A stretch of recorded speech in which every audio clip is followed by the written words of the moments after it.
ಸೇರಿ ಬಂದಂಥ ನಿಮ್ಮೆಲ್ಲರಿಗೂ ಕಳೆದ ದಿವಸಗಳ ದೇವರು ತನ್ನ ಕೃಪೆಯಿಂದ ನಮ್ಮ ನಡೆಸಲಿಕ್ಕಾಗಿ ನಾವೆಲ್ಲರೂ ಕೈಗಳನ್ನು ಮೇಲಕ್ಕೆತ್ತಿ ಒಂದ್ಸಾರಿ ದೇವರಿಗೆ ಸ್ತೋತ್ರ ಮಾಡೋಣ. Hallelujah, praise the lord, hallelujah. ದೇವರ ವಾಕ್ಯವನ್ನು ನಾವು ಓದೋಣ. ಎಸ್ತೇರ ಗ್ರಂಥದಲ್ಲಿ 6ನೇ ಅಧ್ಯಾಯ 6ನೇ ವಾಕ್ಯವನ್ನು ನಾವು ಓದೋಣ. ಹಾಮಾನನು ಬಂದಾಗ ಅರಸನು ಯಾವನನ್ನು ಸನ್ಮಾನಿಸಬೇಕೆಂದು ಅರಸನು ಯಾವನನ್ನ ಸನ್ಮಾನಿಸಬೇಕೆಂದು ಇಷ್ಟವುಳ್ಳವನಾಗುತ್ತಾನೋ ಅಂಥವನಿಗೆ ಮಾಡತಕ್ಕದ್ದು ಏನು ಎಂದು ಅವನನ್ನು ಕೇಳಿದನು. ಹಾಮಾನನು ಅರಸನು ನನ್ನನ್ನಲ್ಲದೆ ಇನ್ಯಾರನ್ನು ಸನ್ಮಾನಿಸುತ್ತಾನೆ, ಸನ್ಮಾನಿಸುವುದಕ್ಕೆ ಇಷ್ಟವುಳ್ಳವನಾಗಿರುತ್ತಾನೆ ಎಂದು ಅಂದುಕೊಂಡು ಗಮನಿಸಿ ಮಾತು. ಅಹಷ್ವೇರೋಷನೆಂಬ ರಾಜನು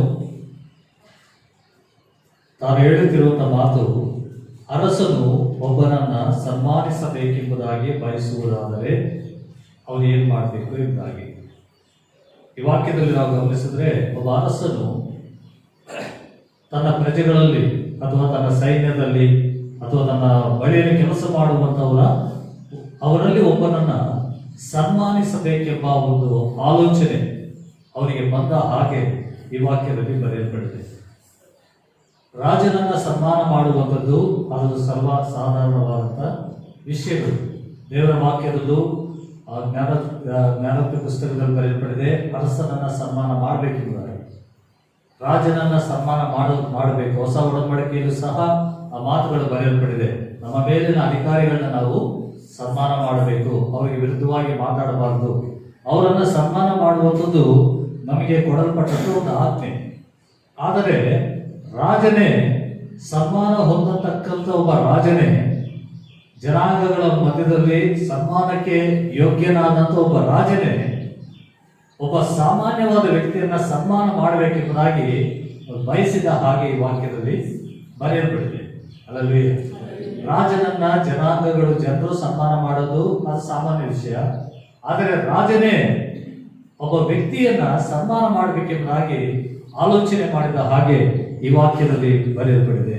ಅಲ್ಲವೇ, ಇದಿನ ನಮ್ಮ ರಾಜಾದಿರಾಜನು ಯೇಸು ಕ್ರಿಸ್ತನೇ ಒಬ್ಬ ಮನುಷ್ಯನು, ಸಾಧಾರಣ ಮನುಷ್ಯನೇ ರಾಜನಾದ ಮೇಲೆ ಅವನು ಒಬ್ಬ ಮನುಷ್ಯನನ್ನ ಸನ್ಮಾನ ಮಾಡಬೇಕೆಂಬ ಆಲೋಚನೆ ಉಳ್ಳವನಾಗಿರುವಾಗ, ರಾಜ್ಯಕ್ಕಾಗಿ ನರಹತ್ಯೆಗಳನ್ನು ಮಾಡಿದಂಥವ್ರು, ರಾಜ್ಯಕ್ಕಾಗಿ ಒಳಸಂಚುಗಳನ್ನು ಮಾಡಿದಂಥವ್ರು, ರಾಜ್ಯ ಸಂಪಾದನೆ ಮಾಡಲಿಕ್ಕಾಗಿ ಯುದ್ಧಗಳನ್ನು ಮಾಡಿ ರಕ್ತವನ್ನು ಸುರಿಸಿದಂಥ ಒಬ್ಬ ವ್ಯಕ್ತಿ ಮತ್ತೊಬ್ಬ ವ್ಯಕ್ತಿಯನ್ನ, ಆ ರಾಜನು ಮತ್ತೊಬ್ಬ ವ್ಯಕ್ತಿಯನ್ನ ಸನ್ಮಾನ ಮಾಡಬೇಕೆಂಬುದಾಗಿ ಆಲೋಚನೆ ಮಾಡುವಾಗ, ಒಬ್ಬ ಮನುಷ್ಯನಿಗೋಸ್ಕರವಾಗಿ ಪ್ರಾಣವನ್ನೇ ಕೊಟ್ಟಂತ ಯೇಸು ಕ್ರಿಸ್ತನು ಸನ್ಮಾನ ಮಾಡಕ್ಕೆ ಇಷ್ಟಪಡ್ತಾರ ಇಲ್ಲ?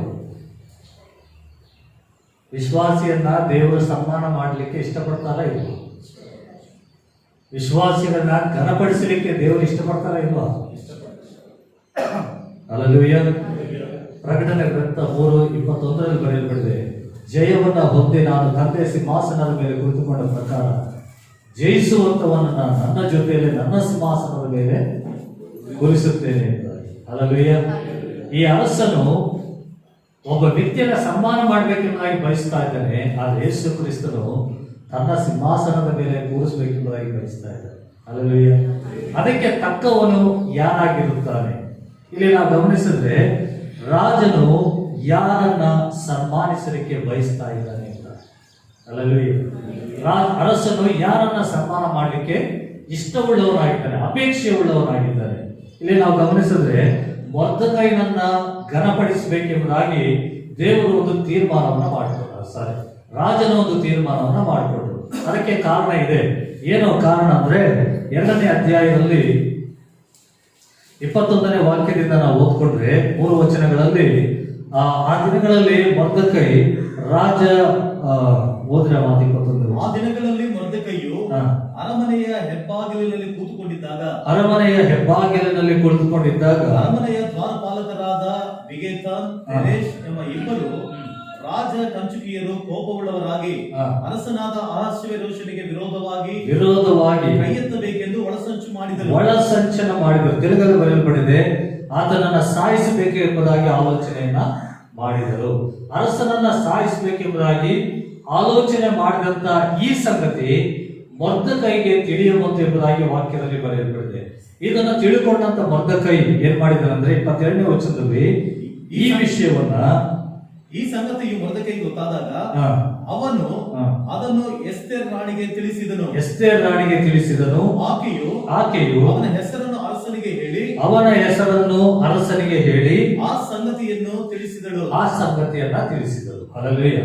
ಈ ವಿಚಾರಣೆ ಮಾಡಿದ ನಂತರ ಅವರಿಬ್ಬರು ಸಹ ನಿಜವಾಗಿಯೂ ಅರಸನನ್ನ ಸಾಯಿಸಬೇಕೆಂಬುದಾಗಿ ಒಳಸಂಚು ಮಾಡಿದರೆಂಬುದಾಗಿ ತಿಳಿಯ ಬಂದ ಕೂಡಲೇ ಅವರಿಬ್ಬರನ್ನ ನೇಣು ಹಾಕಿದರೆಂಬುದಾಗಿ ವಾಕ್ಯದಲ್ಲಿ ಬರೆಯಲ್ಪಟ್ಟಿದೆ. 23ನೇ ವಾಕ್ಯದಲ್ಲಿ ಇದು ಅರಸನು ರಾಜ್ಯ ಸಮಾಚಾರ ಗ್ರಂಥದಲ್ಲಿ ಬರೆದಿಟ್ಟನು. ಹಲ್ಲೆಲೂಯಾ. ಗಮನಿಸ್ರಿ, ರಾಜನ ಕ್ಷೇಮವನ್ನ ಬಯಸಿ ರಾಜನಿಗೆ ಒಳ್ಳೆಯದಾಗಬೇಕೆಂಬ ಒಂದು ಉದ್ದೇಶದಿಂದ ಮೊರ್ದಕೈ ಮಾಡಿದಂತ ನಿಸ್ವಾರ್ಥವಾದಂತ ಒಂದು ಸೇವೆ, ಸ್ವಾರ್ಥ ಇಲ್ಲದ ಹಾಗೆ ಮಾಡಿದಂತ ಒಂದು ಕಾರ್ಯದ ಕುರಿತಾಗಿ ರಾಜನಿಗೆ ಮನಸ್ಸು ಬಂತು, ಮೊರ್ದಕೈನನ್ನ ನಾನು ಘನಪಡಿಸಬೇಕು, ಅವನನ್ನು ಸನ್ಮಾನಿಸಬೇಕು ಎಂಬುದಾಗಿ.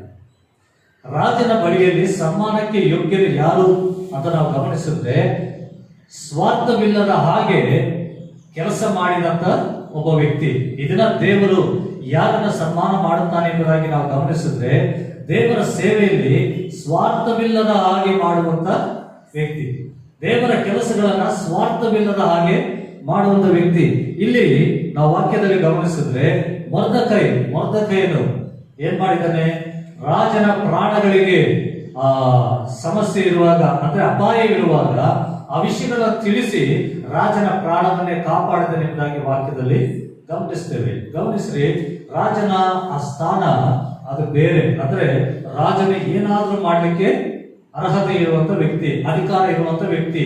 ಯಾರನ್ನ ಬೇಕಾದರೂ ಅವನು ಸಿಂಹಾಸನದಲ್ಲಿ ಕೂರಿಸಬಹುದು, ಯಾರನ್ನ ಬೇಕಾದರೂ ಅವನು ಸಿಂಹಾಸನದಿಂದ ಕೆಳಗೆ ಇಳಿಸಬಹುದು, ಯಾರ ಅಧಿಕಾರ ಬೇಕಾದ್ರೆ ತೆಗೆದುಹಾಕಬಹುದು, ಯಾರಿಗೆ ಬೇಕಾದರೂ ಅವನು ಹೊಸ ಅಧಿಕಾರ ಕೊಡಬಹುದು.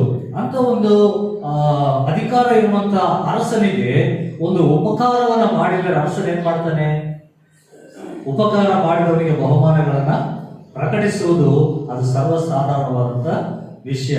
ದಾನಿಯೇಲನ ಗ್ರಂಥದಲ್ಲಿ 2ನೇ ಅಧ್ಯಾಯ 48ನೇ ವಾಕ್ಯ, ಆ ವಾಕ್ಯವನ್ನು ನಾವು ಗಮನಿಸಿದ್ರೆ, ದಾನಿಯೇಲನು ನೆಬೂಕದ್ನೆಚ್ಚರನಿಗೆ ಅವನು ಕಂಡಂತ ಕನಸು ಮತ್ತು ಅದರ ಅರ್ಥವನ್ನ ಹೇಳಿದ ಕೂಡಲೇ ಅಲ್ಲಿ ಬರೆಯಲ್ಪಟ್ಟಿದೆ, ದಾನಿಯೇಲನಿಗೆ ಅನೇಕವಾದಂತಹ ದಾನಗಳನ್ನು ಅವನನ್ನು ಬಹಳವಾಗಿ ಹೆಚ್ಚಿಸಿ ವಿಸ್ತಾರವಾದ ಕನ್ನಡದಲ್ಲಿ ಹೋದ್ರ ಮಾತು. ಬಳಿಕ ರಾಜನು ದಾನಿಯೇಲನನ್ನ ದೊಡ್ಡ ಸ್ಥಿತಿಗೆ ಅಂದ್ರೆ ಉನ್ನತವಾದ ಸ್ಥಾನಕ್ಕೆ, ಅವನಿರುವಂತ ಆ ಸ್ಥಾನದಿಂದ ಅವನನ್ನು ಉನ್ನತವಾದ ಸ್ಥಾನಕ್ಕೆ ತಂದನೆಂಬುದಾಗಿ ವಾಕ್ಯದಲ್ಲಿ ಬರೆಯಲ್ಪಟ್ಟಿದೆ. ಹಲ್ಲೆಲೂಯಾ. ಅವನಿರುವಂತಹ ಸ್ಥಾನ ಬೇರೆಯಾಗಿತ್ತು. ಯಾವಾಗ ಈ ಕನಸು ಮತ್ತು ಕನಸಿನ ಆ ಒಂದು ಭಾವವನ್ನ ಅರ್ಥವನ್ನ ತಿಳಿಸಿದನೋ ಅವನ ಸ್ಥಾನ ಈಗ ಬದಲಾಯಿತು. ಏನೇನಿದಕ್ಕೆ ಕನಸು ಕನಸಿನ ಅರ್ಥ. ಹಲ್ಲೆಲೂಯಾ. ಗಮನಿಸ್ರಿ, ಒಂದು ಕನಸು ಕಂಡೆ ಅದನ್ನ ಮರ್ತೋದ, ಅದು ಗಲಿಬಿಲಿ ಉಂಟು ಮಾಡ್ತು.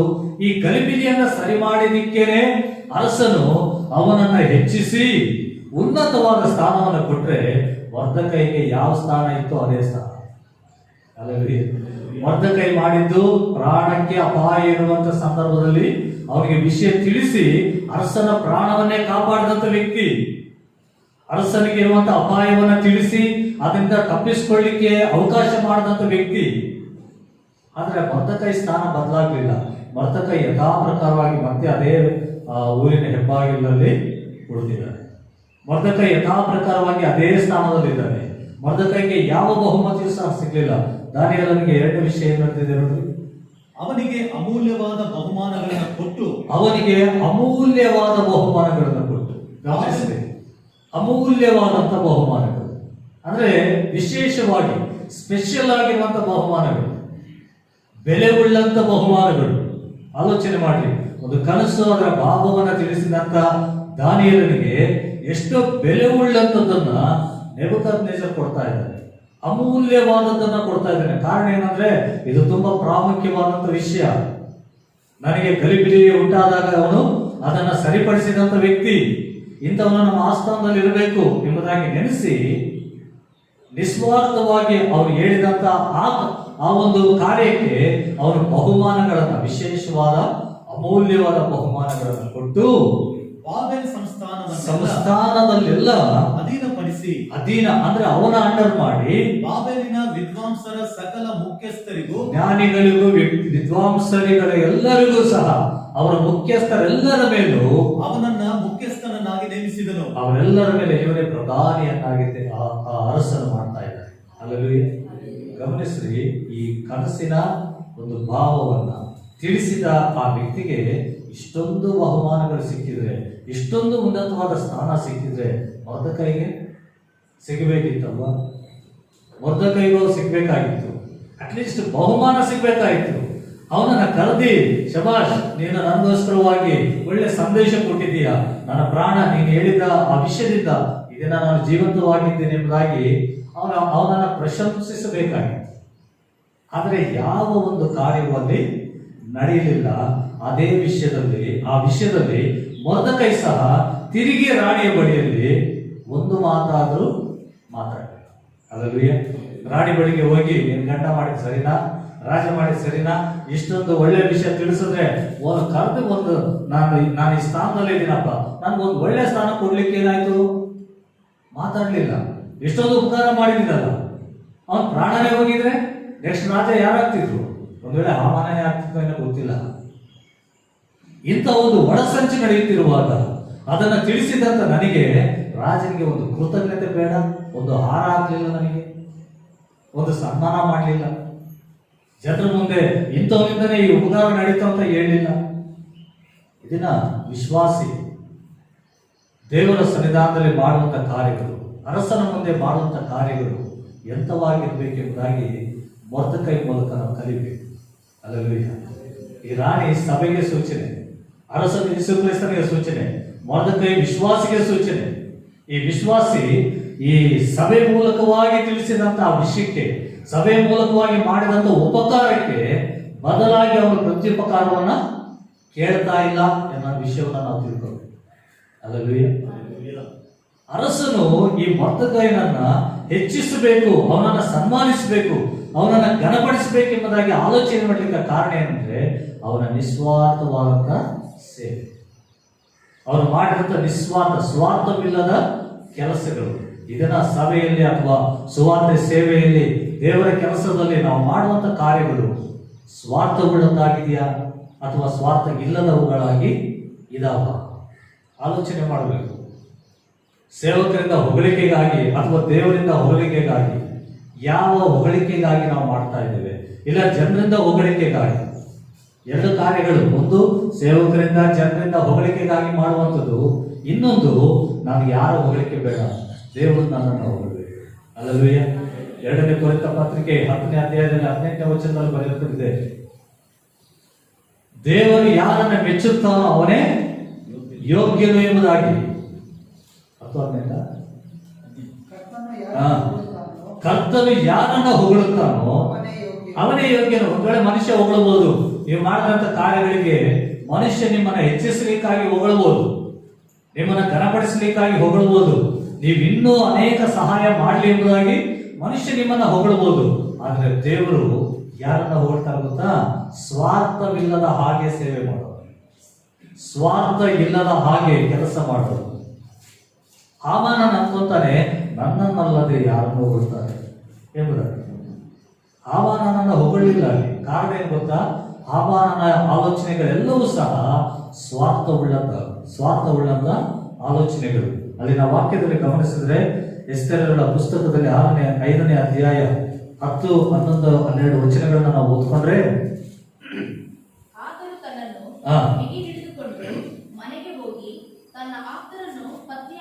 ತನ್ನ ಆಪ್ತರನ್ನು ಪತ್ನಿಯಾದ ಜೆರೆಷಳನ್ನು ಕರೆಸಿ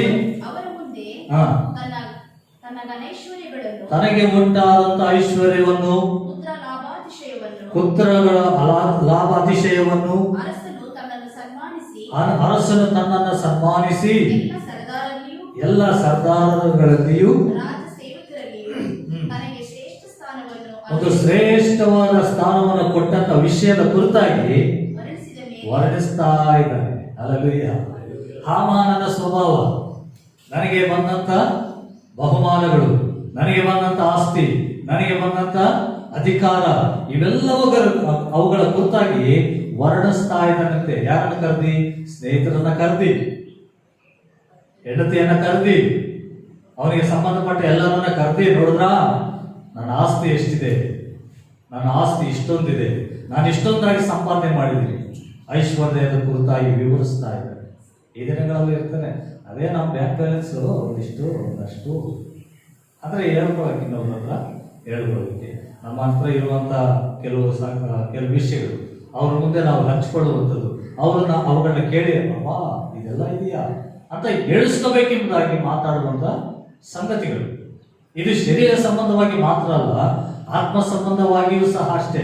ನಾವು ಮಾಡುವಂಥ ಸೇವೆ ವಿಷಯದಲ್ಲಿ ಇನ್ನೊಬ್ಬರ ಹತ್ರ ಸೇವೆ ವಿಷಯದಲ್ಲಿ ಹಂಚ್ಕೊಳ್ಳೋದು ತಪ್ಪಲ್ಲ, ಆದರೆ ನಮ್ಮನ್ನು ನಾವು ಹೆಚ್ಚಿಸ್ಕೊಳ್ಳೋದಕ್ಕೆ ಮಾತಾಡೋ ಮಾತುಗಳಿರ್ತವೆ.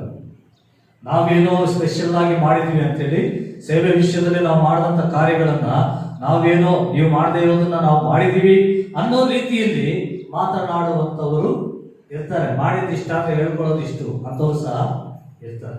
ಹಲ್ಲೆಲೂಯಾ. 7 ಕಾರ್ಯಗಳನ್ನ ಕುರಿತಾಗಿ ನಾವು ಗಮನಿಸಿದ್ರೆ, ಓಹೋ ಇನ್ನು ಪೌಲನ ಹಾಗೆ ಒಂದು ಸೇವೆ ಲಿಸ್ಟ್ ಮಾಡಿದಾನ ಅಂತ ನೆನೆಸ್ಬೇಕು. ನಾವು ಎಲ್ಲ ನಾನೇ ಮಾಡಿದ್ನಿ ಎಂಬುದಾಗಿ ಯೇಸು ಕ್ರಿಸ್ತನನ್ನು ಸಹ ಬದಿಗಿಟ್ಟು ಮಾಡುವಂಥವ್ರು, ಹೇಳ್ಕೊಳ್ಳುವಂಥವ್ರು ಸಹ ಇದ್ದಾರೆ. ಹಲ್ಲೆಲೂಯಾ. ಶೃಂಗಾರದ ದೇವಾಲಯದ ಬಳಿಯಲ್ಲಿ ಒಬ್ಬ ಕುಂಟನನ್ನ ಪೇತ್ರನು ಯೇಸುವಿನ ಹೆಸರಿನಲ್ಲಿ ಎಬ್ಬಿಸಿದ ಮೇಲೆ ಅವರೆಲ್ಲರೂ ಸಹ, ಅಲ್ಲಿರುವಂಥ ಜನರೆಲ್ಲರೂ ಸಹ ನೋಡ್ತಾ ಇದ್ದಾರೆ ಪೇತ್ರನನ್ನ. ಅವಾಗ ಪೇತ್ರನ ಹೇಳ್ತಾನೆ, ನಾವು ಏನೋ ಮಾಡಿದ್ದೀವಿ ಅಂತೇಳಿ ನಮ್ಮ ಕಡೆ ಆಗ್ಬಿಡ್ತೀವಿ, ಇವನನ್ನ ಬಲಪಡಿಸಿದ್ದು, ಇವನನ್ನ ಎಬ್ಬಿಸಿದ್ದು ಯೇಸು ಕ್ರಿಸ್ತನು. Hallelujah, hallelujah. ಆದ್ರೆ ನಮ್ಮ ಕಾರ್ಯಗಳು ಯಾವ ರೀತಿ ಇರುತ್ತೆ? ನಾವೇನೋ ಮಾಡಿದ ರೀತಿಯಲ್ಲಿ, ನಾವೇ ಏನೋ ಮಾಡಿದೀವಿ, ಸೇವೆ ನಾವೇ ಏನೋ ಸ್ಪೆಷಲ್ ಆಗಿ ಮಾಡಿದೀವಿ, ದೇವರು ನಮಗೆ ಕೊಡ್ಲಿಲ್ಲ ಆದ್ರೂ ನಾವೇನೋ ಮಾಡಿದೀವಿ ಅನ್ನೋ ಮಟ್ಟಿಗೆ ಹೇಳ್ಕೊಳ್ಳುವಂಥವ್ರು ತುಂಬಾ ಜನ. ಹಲ್ಲೆಲೂಯಾ. ಇದು ದೇವರಿಗೆ ಇಷ್ಟವಾದ ಕಾರ್ಯ ಅಲ್ಲ. ಅವನು ಸನ್ಮಾನಕ್ಕೆ ಯೋಗ್ಯನೂ ಅಲ್ಲ. ಅವನಿಗಿರುವಂತಹ ಗಂಡು ಮಕ್ಕಳನ್ನ ವಿಷಯದಲ್ಲಿ ಅವನು ಹೇಳ್ಕೊತಿದ್ದಾನೆ, ನನಗೆ 10 ಜನ ಮಕ್ಕಳು, ಪುತ್ರ ಸಂತಾನ ಎಷ್ಟು? 10 ಜನ. ಅವನಿಗೆ 10 ಜನ ಗಂಡು ಮಕ್ಕಳು. ಅವನು ಅದರಲ್ಲೂ ಒಂದು ಅತಿಶಯ, ನನಗೆ 10 ಜನ ಮಕ್ಕಳು. 10 ಒಬ್ಬೊಬ್ಬ 1 ತಿಂಗಳು ನೋಡ್ಕೊಂಡ್ರು, 10 ತಿಂಗಳಿಗೆ 10 ಜನ ನೋಡ್ಕೊಂಡ್ರು. 10 ಜನ ಇದ್ದಾರೆ. ನನ್ನ ಐಶ್ವರ್ಯ ನೋಡ್ರಿ, ನನ್ನ ಪದವಿ ನೋಡ್ರಿ, ರಾಜನ ಬಳಿಯಲ್ಲಿ ರಾಜ ಬಿಟ್ರೆ ನೆಕ್ಸ್ಟ್ ನಾನೇ ಆ ಸ್ಥಾನದಲ್ಲಿರೋದು. ಆಲೋಚನೆ ಮಾಡ್ರಿ. ಹೊಗಳಿಕೊಳ್ಳುವಂತ ಸ್ವಭಾವ, ಅತಿಶಯ ಪಡುವವನು, ಹೊಗಳಿಕೊಳ್ಳುವವನು ಕ್ರಿಸ್ತನಲ್ಲಿ ಹೊಗಳಿಕೊಳ್ಳಬೇಕು. ಹಲ್ಲೆಲೂಯಾ. ಕ್ರಿಸ್ತನ ನಿಮಿತ್ತ ಶ್ರಮೆಗಳನ್ನ ಹೊಂದಿ ಅವಾಗ ಹೊಗಳ್ಕೋಬೇಕು. ನಾನು ಕ್ರಿಸ್ತನ ನಿಮಿತ್ತ ಒದೆ ತಿಂದಿದ್ದೀನಿ, ಕ್ರಿಸ್ತನ ನಿಮಿತ್ತ ಅವರು ಬೈದ್ರೆ ನಾನು ಬಯಸ್ಕೊಂಡಿದ್ದೀನಿ, ಕ್ರಿಸ್ತನ ನಿಮಿತ್ತ ಅವರು ಹಿಂಸಿಸಿದ್ರು ನಾನು ಹಿಂಸೆಗೊಳಗಾಗಿದ್ದೀನಿ, ಕ್ರಿಸ್ತನ ನಿಮಿತ್ತ ಅವರು ಕೆಟ್ಟ ಮಾತು ಮಾತಾಡಿದ್ರು ನಾನು ಸಹಿಸ್ಕೊಂಡಿದ್ದೀನಿ. ಇದು ಹೊಗಳಿಕೆ. ಅವ್ರು ಮಾತಾಡಿದ್ರ ಬಿಟ್ಟೇ ನೋಡು ನಾನು ಮಾತು. ಇದಲ್ಲ ಹೊಗಳಿಕೆ, ಇದಲ್ಲ. ಮನುಷ್ಯರ ಮುಂದೆ ಘನವಾದದ್ದು ದೇವರಿಗೆ ಅಸಹ್ಯ. ಮನುಷ್ಯರು ಏನ್ ಮೆಚ್ಕೊಂತಾರೆ? ಸರಿಯಾಗಿ ಮಾಡಿದೆ ಬಿಡಲಿ, ಅದನ್ನು ಮೆಚ್ಚುತ್ತಾರೆ. ಆದ್ರೆ ದೇವರು ಮೆಚ್ಚುವಂಥದ್ದು ನೀನು ತಗ್ಗಿಸಿಕೊಂಡ್ರೆ ದೇವರು ನಿಮ್ಮನ್ನು ಮೆಚ್ಕೊಂತಾರೆ. Hallelujah, hallelujah. ಈ ಮೊರ್ದೆಕೈ ಸ್ವಭಾವವನ್ನು ನೋಡ್ರಿ. ಅವನು ಮಾಡಿದಂತ ಆ ಉಪಕಾರಕ್ಕೆ ಪ್ರತಿಯಾಗಿ ಏನಕ್ಕೆ ಹೇಳ್ತಿಲ್ಲ. ರಾಣಿ ಬಳಿಗೆ ಹೋಗಿ ಇಷ್ಟೆಲ್ಲ ಉಪಕಾರ ಮಾಡಿದ್ದೀನಿ, ನಿನ್ನ ಗಂಡನಿಗೆ ಹೇಳಿ, ರಾಜನಿಗೆ ಹೇಳಿ ಒಂದು ಪೋಸ್ಟ್ ಕೊಡಿಸ್ಬಾರ್ದ, ಒಂದು ಸ್ಥಾನ ನನಗೆ ಕೊಡಿಸ್ಬಾರ್ದ? ಆಲೋಚನೆ ಮಾಡ್ರಿ. ಯಥಾ ಪ್ರಕಾರವಾಗಿ ಮೊರ್ದೆಕೈ ಅದೇ ಸ್ಥಾನಕ್ಕೆ ಹೋಗ್ಬಿಡ್ತಿದ್ದಾರೆ. Hallelujah, hallelujah. ತುಂಬಾ ಜನ ವಿಶ್ವಾಸಿಗಳ ಸ್ವಭಾವ ಏನಂದ್ರೆ, ನಾವು ಈ ತರ ಮಾಡಿದೀವಿ, ನಮ್ಮನ್ನ ಹೆಚ್ಚಿಸ್ತಾರೆ. ಹಾಮಾನನ ಸ್ವಭಾವ ನಮ್ಮನ್ನ ಹೆಚ್ಚಿಸಲಿ ಅಂತಾನೇ ಉಪಕಾರ ಮಾಡೋದಿದ್ದಾರೆ, ನಮ್ಮನ್ನ ಘನಪಡಿಸಲಿ ಅಂತಾನೇ ಸಹಾಯ ಮಾಡೋದಿದ್ದಾರೆ. ದೇವರಿಗೆ ಇದು ಮೆಚ್ಚುಗೆಯಾದ ಕಾರ್ಯ ಅಲ್ಲ ಎಂಬುದಾಗಿ ನಾವು ಅರ್ಥ ಮಾಡ್ಕೋಬೇಕು. ಅರಸನ್ನು ನೋಡ್ತಾ ಇದ್ದಾನೆ, ಹಾಮಾನನ ಕಾರ್ಯಗಳೆಲ್ಲವನ್ನೂ ನೋಡ್ತಿದ್ದಾನೆ. ಆದರೆ ಮೊರ್ದೆಕೈನನ್ನು ನಾನು ಹೆಚ್ಚಿಸಬೇಕು, ಮೊರ್ದೆಕೈನನ್ನು ನಾನು ಸನ್ಮಾನ ಮಾಡಬೇಕು. ಹಾಮಾನನ ಕಾರ್ಯಕ್ರಮಗಳೆಲ್ಲ ಬಹಿರಂಗವಾಗಿ ಕಾಣುವಂಥವು, ಬಹಿರಂಗಪಡಿಸಿಕೊಳ್ಳುವಂಥವು, ಬಹಿರಂಗ ಮನುಷ್ಯರ ಮುಂದೆ ಹೊಗಳಿಸಿಕೊಳ್ಳುವಂತ ಕಾರ್ಯಗಳು. ಎಫೆಸ ಪತ್ರಿಕೆ 6ನೇ ಅಧ್ಯಾಯದಲ್ಲಿ ಬರೆಯಲ್ಪಟ್ಟಿದೆ 7ನೇ ವಾಕ್ಯ. ನಾವು ಮಾಡುವಂತ ಕೆಲಸ ಯಾವ ರೀತಿಯಾಗಿರಬೇಕು? ದೇವರ ಚಿತ್ತವನ್ನ ಮನಪೂರ್ವಕವಾಗಿ ನಡೆಸಿರಿ. ದೇವರ ಚಿತ್ತವನ್ನ ಮನಪೂರ್ವಕವಾಗಿ ನಡೆಸಿರಿ. ಮನುಷ್ಯನಿಗೋಸ್ಕರವಲ್ಲ, ಮನುಷ್ಯನಿಗೋಸ್ಕರ ಅಲ್ಲ, ಕರ್ತನಿಗೋಸ್ಕರ ಸೇವೆ ಮಾಡುತ್ತೇವೆಂದು ನಾನು ಕರ್ತನಿಗೋಸ್ಕರ ಮಾಡ್ತಾ ಇದ್ದೀನಿ ಎಂಬುದಾಗಿ ಚಿತ್ತಪೂರ್ವಕವಾಗಿ ಸೇವೆ ಮಾಡಿ. ಇಷ್ಟಪೂರ್ವಕವಾಗಿ ಸೇವೆ ಮಾಡಿ. ಇಷ್ಟಪೂರ್ವಕವಾಗಿ, ಬಲವಂತವಾಗಿ ಅಲ್ಲ. ಬಲವಂತವಾಗಿ ಅಲ್ಲ. ನಾನು ಯಾರಿಗಾರು ಏನಾದ್ರು ಹೇಳ್ಬೇಕಂದ್ರೆ ಅವ್ರನ್ನ ನಮ್ಗೆ ಸಿಗೋದಿಲ್ಲ, ನಾವಾಗಿ ನಾವು ಹೇಳ್ಬೇಕು. ಅವ್ರು ಬಲವಂತವಾಗಿ ಹೋಗ್ತಾವ್ರು, ಇಷ್ಟವಾಗಿ ಹೋಗ್ತಾವ್ರು ಗೊತ್ತಿಲ್ಲ. ನಾವು ಹೇಳಿದ್ದಕ್ಕೆ ಅವ್ರ ಮಾತು ಕೇಳಬೇಕಲ್ಲ ಅಂತ ಹೋಗ್ತಿದಾರೋ, ಇಲ್ಲ ಈ ಕೆಲಸದಲ್ಲಿ ನಾವು ಮಾಡಬೇಕು ಅದು ನನಗೆ ಕೊಡಲ್ಪಟ್ಟ ಜವಾಬ್ದಾರಿ ಅಂತ ಹೋಗ್ತಾರೋ ಗೊತ್ತಿಲ್ಲ. ಅಂದ್ರೆ ಅವರ ಅವರ ಅವರ ಸ್ವಭಾವಗಳು ನೋಡ್ತಾ ಇದ್ರೆ ಬಲವಂತವಾಗಿ ಹೋಗೋ ಥರ ಇದೆ. ಅದೇ ಆಲೋಚನೆ ಮಾಡ್ತಿದ್ದೀನಿ ನಾನು. ಬಲವಂತವಾಗಿ ಹೋಗೋ ಥರ ಇದೆ, ಇಷ್ಟಪೂರ್ವಕವಾಗಿ ಇಲ್ಲ. ಪೂರ್ವಕವಾಗಿ ಮಾಡುವಂಥರ ಕಾರ್ಯಕ್ರಮಗಳು ಬೇರೆ. ಅದು ನಾನು ಮಾಡಬೇಕು, ಆ ಕೆಲಸ ಕೊಡಲಿಲ್ಲ ಅಂದರೂ ಅಲ್ಲೇ ಸುತ್ತಾ ಇರ್ತಾರೆ. ಯಾವಾಗ ನನಗೆ ಹೇಳ್ತಾರ ನಾವು ಹೋಗೋಣ ಅಂತೇಳಿ. ಇದು ಇಷ್ಟಪೂರ್ವಕವಾಗಿ ಮಾಡುವಂಥದ್ದು. ಬಲವಂತವಾಗಿ ಮಾಡುವಂಥದ್ದು ಏನು ಗೊತ್ತಾ? ನಾವೇ ಕರಿಬೇಕು ಅವ್ರನ್ನ, ಬರ್ರಿ ಇಂಥ ಜಾಗಕ್ಕೆ ಹೋಗ್ರಿ ಅಂತ. ಹೌದಾ, ಸರಿ ಹೋಗ್ತೀವಿ, ನಾನು ಬಿಟ್ಟರೆ ನಿಮಗೆ ಗತಿ ಇಲ್ಲ ಅನ್ನೋ ರೀತಿ. ನಾವು ಬಿಟ್ಟರೆ ನಿಮಗೆ ಗತಿ ಇಲ್ಲ ಅನ್ನೋ ರೀತಿ ನಾವಾಗೆ ಕರಿಬೇಕು. ಅಲ್ಲವೇ? ಯೆಶಾಯನ ದರ್ಶನ ನೋಡ್ತಾ ಇದ್ದಾನೆ. ಆ ಸಮಯದಲ್ಲಿ ನಾನು ಯಾರನ್ನ ಕಳಿಸ್ಲಿ ಅಂದ್ರೆ ಪಕ್ಕದಲ್ಲೇ ಇದ್ದಾನೆ, ನಾನಿದ್ದೀನಿ. ಇಂಥವ್ರು ಬೇಕಿಲ್ಲಿ ಸೇವೆಗೆ. ಎಂಥವ್ರು ಬೇಕು? ನಾನಿದ್ದೀನಿ, ಏನಾದರೂ ಇದೆಯಾ ಮಾಡ್ಲಿಕ್ಕೆ ಅನ್ನೋರು ಬೇಕು. ಇಂಥದ್ದಿದೆ ಮಾಡ್ರಿ ಅಂತ ನಾವು ಕರೆದಿ ಓಡಿಸೋರು ಬೇಕಿಲ್ಲ. ಅವ್ರು ಇವತ್ತಿರ್ತಾರೆ, ನಾಳೆ ಇರೋದು. ಆ ಸೇವೆಯಲ್ಲಿ ನಿಲ್ಲಕ್ಕೆ ಸಾಧ್ಯನೇ ಇಲ್ಲ. ಇಷ್ಟಪೂರ್ವಕವಾಗಿ, ದೇವರ ಚಿತ್ತಪೂರ್ವಕವಾಗಿ ಮಾಡಬೇಕು. ಹಲ್ಲೆಲೂಯಾ.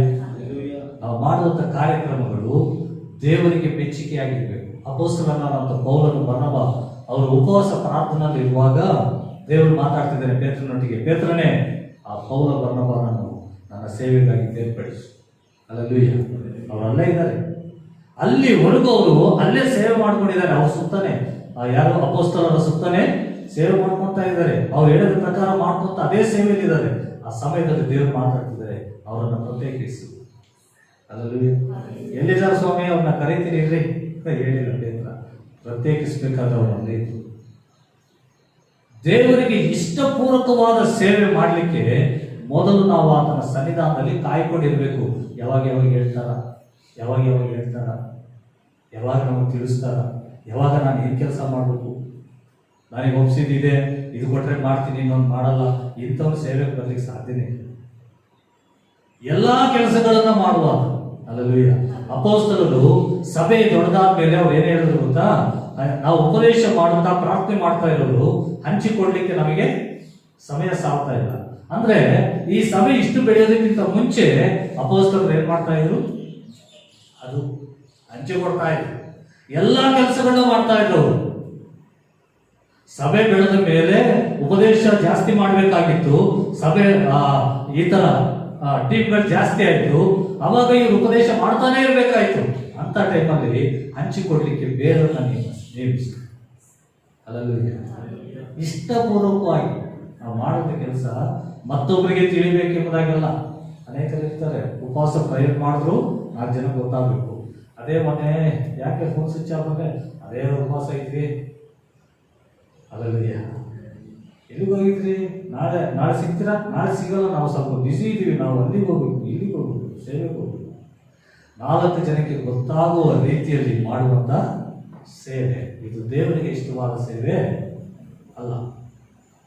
ನಮಗದು ಜವಾಬ್ದಾರಿ, ನಾವು ಮಾಡಬೇಕಾದಂತ ಕೆಲಸ, ಅದನ್ನ ನಾನು ಮಾಡಲಿಕ್ಕೆ ಹೊರಡ್ತಾ ಇದ್ದೀನಿ. ಇದು ಇಷ್ಟಪೂರ್ವಕವಾಗಿ.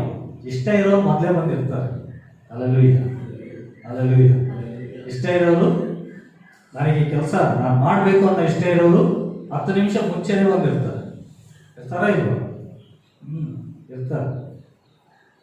ಇಷ್ಟ ಇದ್ದವರು ಸ್ಟಾರ್ಟಿಂಗ್ ನಾನು ಒಪ್ಕೊಂಡೆ, ಈಗ ಟೈಮ್ ಆಗ್ತಾ ಇಲ್ಲ, ಇಷ್ಟ ಇದ್ದಿದ್ರು ಇಷ್ಟ ಇಲ್ಲದ ಹಾಗೆ ಮಾಡೋ ಯಾವ ಕೆಲಸಕ್ಕೂ ದೇವರು ಪ್ರತಿಫಲ ಕೊಡೋದಿಲ್ಲ.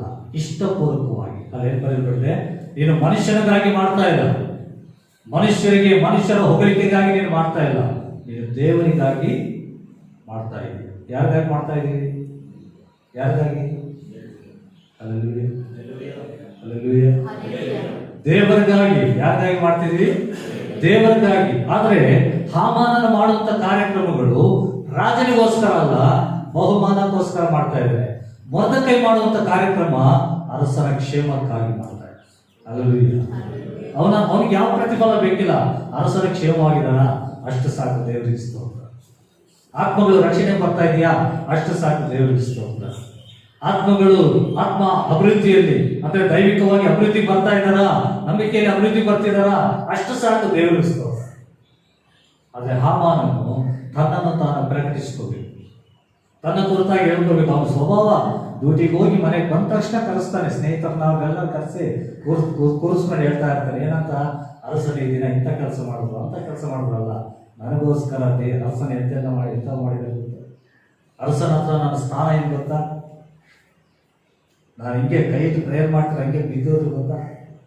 ನಾನು ಪ್ರೇಯರ್ ಮಾಡ್ತಿದ್ರೆ ದೇವಗಳು ಓಡೋದು ಗೊತ್ತಾ?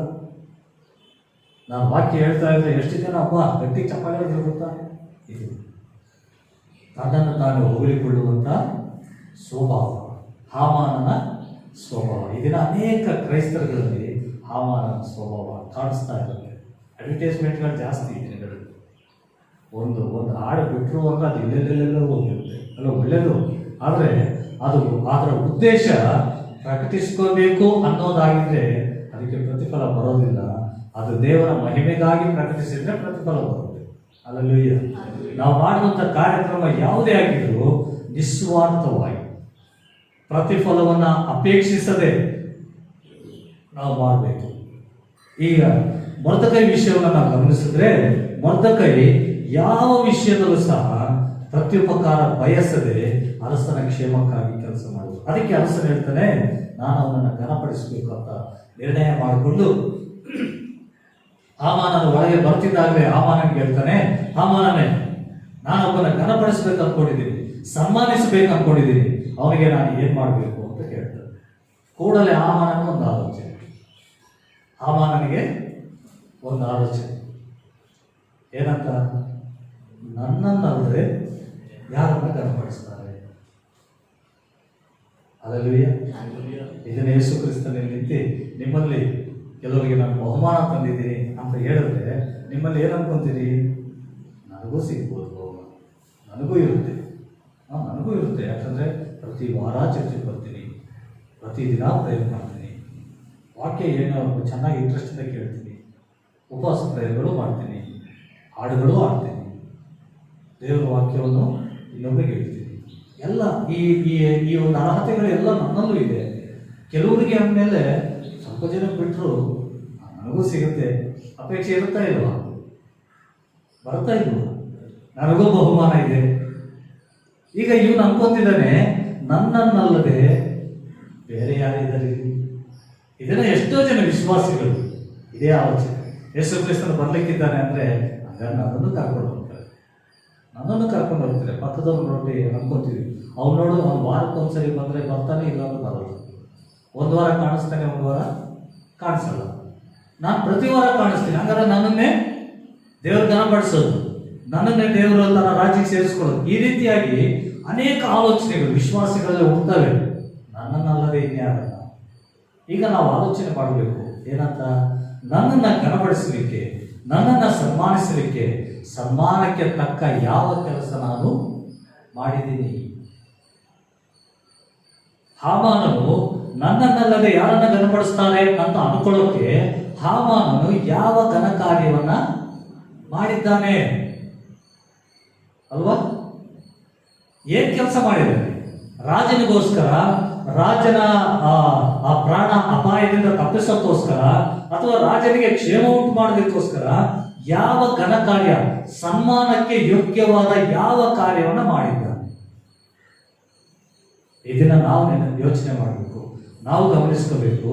ದೇವರ ಮುಂದೆ ನಾನು ನಿಲ್ಲುವಾಗ ಆತನ ಬಹುಮಾನಗಳನ್ನು ತಂದೆ ಹಂಚುವಂತ ಸಮಯದಲ್ಲಿ ನನಗೂ ಬಹುಮಾನ ಸಿಗುತ್ತೆ ಅಂತ ಅನ್ಕೊಳ್ಳೋಕೆ ನಾನು ಆ ಬಹುಮಾನ ಹೊಂದುವುದಕ್ಕೆ ಯೋಗ್ಯವಾದ ಕಾರ್ಯಗಳನ್ನ ಏನ್ ಮಾಡಿದ್ದೀನಿ ಯೋಚನೆ ಮಾಡ್ಬೇಕಾ ಇಲ್ವೋ? ರೇಷನ್ ಕಾರ್ಡ್ ಇಲ್ಲದೆ ಇರೋರು ರೇಷನ್ ತಗೊಳ್ಳೋಕೆ ಕ್ಯೂ ನಿಂತಿರ್ತಾರಲ್ಲ, ಅವ್ರ ಜೊತೆ ಹೋಗಿ ನಿಂತ್ಕೊಂಡು ರೇಷನ್ ನನಗೂ ಬೇಕು ಅಂದ್ರೆ ಎಲ್ಲಿ ತಗೊಳ್ತಾರೆ? ಅವ್ನಿಗೆ ಏನ್ ಬೇಕು? ರೇಷನ್ ಕಾರ್ಡ್ ಬೇಕು. ಪರೀಕ್ಷೆ ಚೆನ್ನಾಗಿ ಬರೆದಿರೋ ಪಾಸ್ ಆಗ್ತಾರೆ, ಅವರಿಗೆ ಬಹುಮಾನ ಅಂದರೆ ಪಾಸ್ ಅನ್ನುವಂಥ ಬಹುಮಾನ. ಸರಿಯಾಗಿ ಬರೀದಲ್ಲೇ ನನಗೆ ಪಾಸೇ ಮಾಡಲಿಲ್ಲ, ಬಹುಮಾನ ಕೊಡಲಿಲ್ಲ ಅಂದರೆ ಎಲ್ಲಿ ಸಿಗುತ್ತೆ? ಯೋಚನೆ ಮಾಡಿ.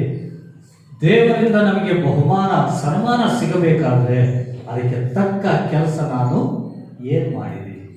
ಅಪೊಸ್ತಲನಾದಂಥ ಪೌಲನು 2ನೇ ತಿಮೋಥಿ ಪತ್ರಿಕೆ 4ನೇ ಅಧ್ಯಾಯದಲ್ಲಿ 7-8ನೇ ವಾಕ್ಯದಲ್ಲಿ ಬರೀತಾ ಇದ್ದಾರೆ, ಶ್ರೇಷ್ಠ ಹೋರಾಟವನ್ನು ನಾನು ಹೋರಾಡಿದ್ದೇನೆ, ನನ್ನ ಓಟವನ್ನು ಕಡೆದಾಣಿಸಿ. ಶ್ರೇಷ್ಠ ಹೋರಾಟ, ಶ್ರೇಷ್ಠವಾದ ಹೋರಾಟ, ಒಳ್ಳೆಯ ಹೋರಾಟ. ನಾನು ಹೋರಾಡಿದ್ರಲ್ಲಿ ಒಳ್ಳೆಯ ಕಾರ್ಯಗಳೇ ತುಂಬಾ ಇದೆ. ಹೋರಾಟಗಳು ಅನೇಕ ವಿಧವಾಗಿದ್ದಾವೆ. ಆತ್ಮ ಸಂಬಂಧವಾದ ಹೋರಾಟ ಇದೆ, ಶರೀರ ಸಂಬಂಧವಾದ ಹೋರಾಟ ಇದೆ. ಯಾಕೋಬನ ಪತ್ರಿಕೆ 4ನೇ ಅಧ್ಯಾಯದಲ್ಲಿ ಯಾಕೋಬನು ಬರೀತಾನೆ, ನಿಮ್ಮಲ್ಲಿ ಯುದ್ಧಗಳು ಹೋರಾಟಗಳು ತುಂಬಾ ಇದೆ. ಯಾವುದಕ್ಕೋಸ್ಕರ ಅಂದ್ರೆ ನಿಮ್ಮ ಶರೀರದ ಇಚ್ಛೆಗಳಿಗೋಸ್ಕರ, ಶರೀರ ಸಂಬಂಧವಾದ ಕಾರ್ಯಗಳಿಗೋಸ್ಕರ ನೀವು ಹೋರಾಡಿದ್ದೀರಿ. ಪೌಲನು ಹೇಳ್ತಾನೆ, ನಾನು ಆತ್ಮ ಸಂಬಂಧವಾದಂಥ ಕಾರ್ಯಗಳಲ್ಲಿ ಹೋರಾಟ ನಡೆಸಿದ್ದೇನೆ, ಮಿಷನರಿ ಪ್ರಯಾಣಗಳನ್ನು ಮಾಡಿದ್ದೇನೆ, ನನ್ನ ಹೋರಾಟವನ್ನು ನಾನು ಕಡೆಗಣಿಸಿದ್ದೇನೆ, ಒಳ್ಳೆಯ ಹೋರಾಟವನ್ನು ನಾನು ಹೋರಾಡಿದ್ದೇನೆ. ಅದಕ್ಕೋಸ್ಕರ ನನಗೆ ನೀತಿ ಕಿರೀಟವು ಇಡಲ್ಪಟ್ಟಿದೆ. ಹಲ್ಲೆಲೂಯಾ. ನನಗೋಸ್ಕರ ಒಂದು ಬಹುಮಾನ ಇಡಲ್ಪಟ್ಟಿದೆ. ಇದನ್ನ ನಾವು ಯೋಚನೆ ಮಾಡಬೇಕು. ದೇವರ ಮುಂದೆ ನಾನು ನಿಲ್ಲುವಾಗ ಆತನ ಕೈಯಿಂದ ನನಗೆ ಬಹುಮಾನ ಬರಬೇಕಾದ್ರೆ ನಾನು ಯಾವ ಹೋರಾಟ ಮಾಡಿದ್ದೇನೆ? ಯಾವ ಹೋರಾಟ ಮಾಡಿದ್ದೇನೆ? ದಿನ ಬೆಳಗಾದ್ರೆ ರಾತ್ರಿವರೆಗೂ ನನ್ನ ಹೋರಾಟ ಏನಾಗಿತ್ತು? ಸುವಾರ್ತೆ ಸಾರೋದು ಇದೆಯಾ? ಇನ್ನೊಬ್ಬರಿಗೆ ಸಾಕ್ಷಿ ಹೇಳೋದೇನಾದ್ರು ಇದೆಯಾ? ಹೊರಗಡೆ ಹೋಗೋದು ಬೇಡ, ಮನೆಯಲ್ಲೇ ಕೂತ್ಕೊಂಡಾದ್ರೂ ಪ್ರಾರ್ಥನೆ ಮಾಡೋದಿದೆಯಾ? ಆತ್ಮಗಳ ರಕ್ಷಣೆಗಾಗಿ ಪ್ರೇಯರ್ ಮಾಡ್ತಾ ಇದೀವಾ? ಯಾವುದಕ್ಕಾಗಿ ಹೋರಾಟ ಮಾಡಿದ್ದೀವಿ? ಅಥವಾ ಹಣಕ್ಕಾಗಿ ಹೋರಾಟ ಮಾಡಿದ್ದೀವ?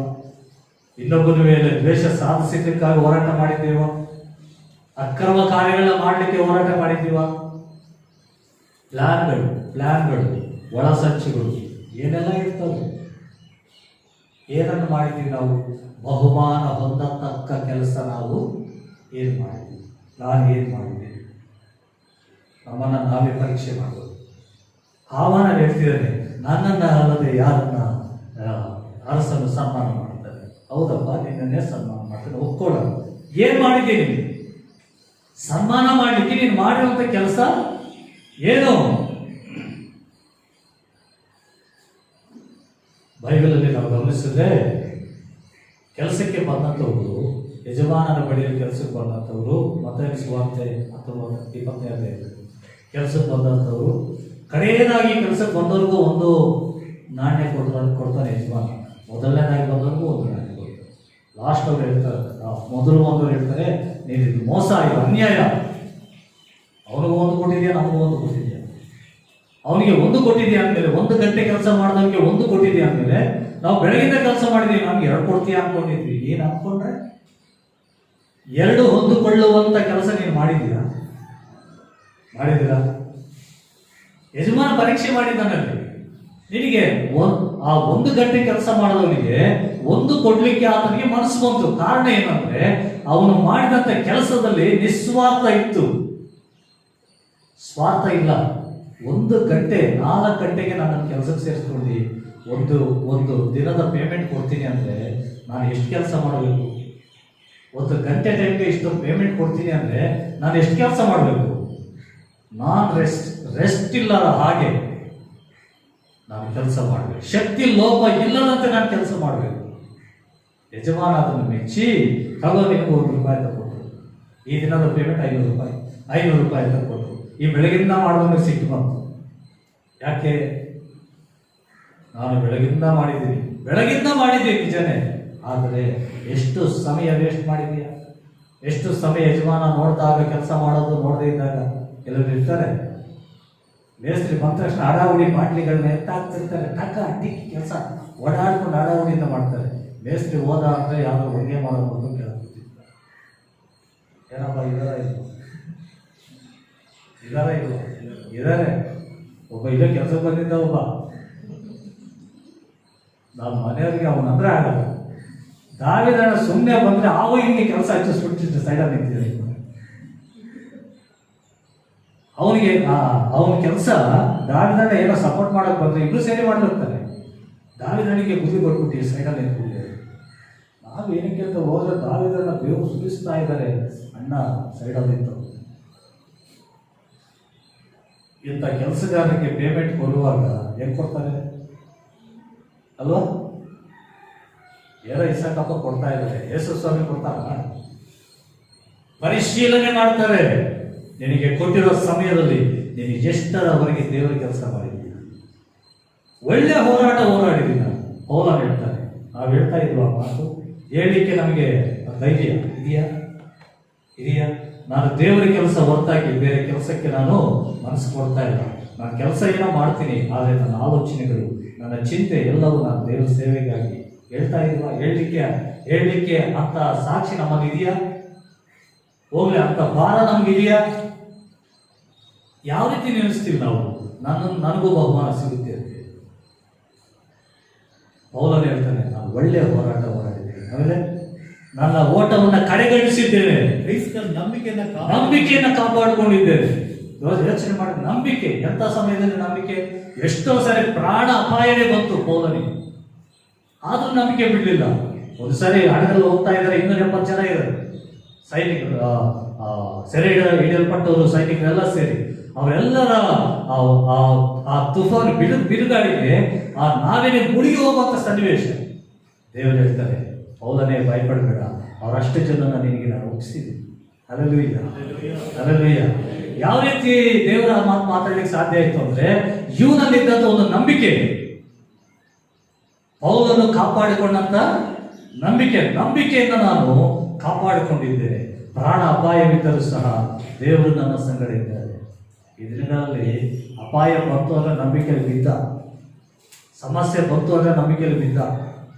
ಅವ್ರಿಗೋಗಿ ಮತ್ತೆ ಸುವಾರ್ತೆ ಹೇಳಬೇಕು, ಎತ್ತದ ಮೇಲೆ ಸ್ವಲ್ಪ ನಿಂತ್ಕೊಂಡು ಹೇಳ್ತಾನೆ, ದೇವರೇ ನೀತಿವಂತ 7 ಸಾರಿ ಬಿದ್ರು ಎತ್ತುತ್ತೀನಿ ಅಂತ ಹೇಳಿದ್ದಿಲ್ಲ, ಎತ್ತುತ್ತಾ ಇರು ನನ್ನನ್ನು. ದೇವರಿಗೇನೆ ಟೀಚ್ ಮಾಡಂತವ್ರು. ನೀತಿವಂತ 7 ಸಾರಿ ಬಿದ್ರು ಎತ್ತುತ್ತೀನಿ ಅಂತ ಬೈಬಲಲ್ಲಿ ಇದೆಯಲ್ಲ, ನಾನು ಬೀಳ್ತಾ ಇರ್ತೀನಿ, ನೀನು ಎತ್ತುತ್ತಾ ಇರು. ನಿಂದು ಕೆಲಸ ಅದೇ ತಾನೆ, ಪಾಸ್ಟರ್ ಕೆಲಸನೂ ಅದೇ. ಕೆಲವರು ಹೇಳ್ತಾರೆ, ನಾವು ಚರ್ಚಿಗೆ ಬರ್ತಾ ಇಲ್ಲ, ನಮ್ಮನ್ನು ಬಂದು ಒಂದ್ಸರಿ ಯಾಕೆ ಬಂದಿಲ್ಲ ಅಂತ ಕೇಳಿಲ್ಲ. ನಾಚಿಕೆ ಆಗಲ್ಲ? ಬರ್ತಿಲ್ಲ ಅನ್ನೋದು ಗೊತ್ತಿಲ್ಲ ನಿಮಗೆ? ಗೊತ್ತಿಲ್ಲ?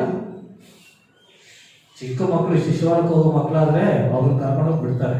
ಬರ್ತಾ ಬೈದಿ ಹೊಡೆದು ಓಡಿಸ್ತಾರೋ, ಚಾಕ್ಲೇಟ್ ಕೊಟ್ಟು ಏನೋ ಮಾಡ್ತಾರೆ. SLC ಓದಕ್ಕೆ ಬಂದಿದೀಯ ನೀನು, ನನ್ನನ್ನು ಕರ್ಕೊಂಡು ಹೋಗೋಕ್ಕೆ ಯಾರು ಬಂದಿಲ್ಲ, ಟೀಚರ್ ಹೇಳಿ ಕಳಿಸ್ಲಿಲ್ಲ, ನಮ್ಮ ಅಪ್ಪ ಅಮ್ಮ ಚಾಕ್ಲೇಟ್ ಕೊಟ್ಟು ಅಂತ ಹೇಳ್ತೀಯ. ಕಾಲವನ್ನು ಕುರಿತು ನೋಡಿದ್ರೆ ನೀವೆಲ್ಲ ಏನಾಗಬೇಕಿತ್ತು? ಬೋಧಕರಾಗಬೇಕಾಯ್ತು. 100 ಜನಕ್ಕೆ ನೀವು ಉಪದೇಶ ಮಾಡಿ ನೀವು ಕರ್ಕೊಂಬರ್ಬೇಕಾಯ್ತು. ಇನ್ನು ನಿನ್ನೊಂದು ಕರ್ಕೊಂಬರೋದಕ್ಕೆ ಈ ಪಾಸ್ಟ್ ನಾಚಿಕೆ ಆಗಬೇಕು. ಆತ್ಮಿಕವಾಗಿ ಬೆಳೆದೇ ಇರುವಂತ ಅವರ ಸ್ವಭಾವ ಇತ್ತು. ಚಿಕ್ಕ ಮಕ್ಕಳಿಗೆ ಊಟ ತಿನ್ಸೋದು, ಆಳ್ತಾ ಇದ್ರೆ ಜೋಡಿ ಏನೋ ಹಾಡು ಹೇಳೋದೆಲ್ಲ ಮಾಡ್ತಾರೆ. ನೀನು ಬೆಳೆದು ಇಷ್ಟವನಾಗಿದ್ರು ಅವನಿಗೆ ಹೇಳೋದು ಅಂತಾರ, ಇಂಥವ್ರಿಗಾಗಿತ್ತು. ಅವ್ರು ನನಗೆ ಸಣ್ಣದ್ರ ಥರ ನೀವು ನೋಡ್ಕೊತಾ ಇಲ್ಲ, ನನಗೆ ನಿಪ್ಪಲಲ್ಲಿ ಹಾಲು ಕುಡಿಸ್ತಾ ಇಲ್ಲ, ಬಾಯಿಗೆ ಏನನ್ನು ತಿನ್ನಿಸ್ತಾ ಇಲ್ಲ ಹೇಳ್ತಾನ. ನನಗೆ ಕಟ್ಟಿದ ಉಯ್ಯಾಲೆ ನನಗೆ ಬೇಕು. ಯೋಚನೆ ಮಾಡಿ, ಆ ಉಯ್ಯಾಲೆಯಲ್ಲಿ ಆಟವಾದ್ರೂ ಆಡಲ್ಲ ಮಕ್ಕಳು. ನಾವು ಕಾಲು ಕೈ ಚೆನ್ನಾಗಿದೆ, ಗುರಿಗೆ ಹೋಸ್ರಿ ಅಂತ ಆಟ ಆಡುವಂಥ ವಯಸ್ಸು. ಇನ್ನು ಬೆಳೆದು ದೊಡ್ಡವರಾಗಿರುವಂಥ ವಯಸ್ಸು. ಚಿಕ್ಕ ಮಕ್ಕಳ ಚೇಷ್ಟನ ಬಿಡುವಂಥ ವಯಸ್ಸಿಗೆ ಬಂದಿದ್ರು ಸಹ ಚಿಕ್ಕ ಮಕ್ಕಳ ಹಾಗೆ, ಇನ್ನೂ ಚಿಕ್ಕ ಮಕ್ಕಳ ಹಾಗೆ ವಿಶ್ವಾಸಿಗಳು. ಯಾವ ರೀತಿ ಬಹುಮಾನ ಸಿಗುತ್ತೆ? ನಿನ್ನನ್ನು ಎಳೆಯೋಕ್ಕೆ ವರ್ಷಾನುಗಟ್ಟಲೆ ಬೇಕು, ನೀನು ಇನ್ನೆಲ್ಲಿ ಕಕ್ಕವತ್ತು ಇನ್ನೊಬ್ಬರನ್ನ ಬಹುಮಾನ ಸಿಗ್ಲಿಕ್ಕೆ ಆಲೋಚನೆ ಮಾಡ್ತೀವಿ. ಪೌಲನು ಹೇಳ್ತಾನೆ, ನಂಬಿಕೆಯನ್ನು ನಾನು ಕಾಪಾಡ್ಕೊಂಡಿದ್ದೆ. ಪ್ರಾಣ ಅಪಾಯಗಳು ಬಂದರು, ಸಮಸ್ಯೆಗಳು ಬಂದರು, ಶೋಧನೆಗಳು ಬಂದರು, ನಾನು ನಂಬಿಕೆಯನ್ನು ಕಾಪಾಡಿಕೊಂಡಿದ್ದೆ. ಇನ್ನು ಮುಂದೆ ನನಗೋಸ್ಕರ ಜೀವವೆಂಬ ಜಯಮಾಲೆ. ಹಲ್ಲೆಲೂಯ. ನನಗೋಸ್ಕರ ಇದೆ. ಪೌಲನ ಮಾತು ಹೇಳಲಿಕ್ಕೆ ಧೈರ್ಯ ಇದೆ, ದಮ್ಮಿದೆ. ನಮಗಿದೆಯಾ? ಪೌಲನ ಪ್ರತಿ ದಿನ ಬೆಳಗ್ಗೆ ಎದ್ರೆ ಸಂಜೆವರೆಗೂ ಅವನ ಕಾರ್ಯಕ್ರಮಗಳೆಲ್ಲವೂ ಸಭೆಗಳ ಚಿಂತೆ. ಅವ್ರೇನ್ ಮಾಡ್ತಿದ್ದಾರೋ, ಇವ್ರೇನ್ ಮಾಡ್ತಿದ್ದಾರೋ,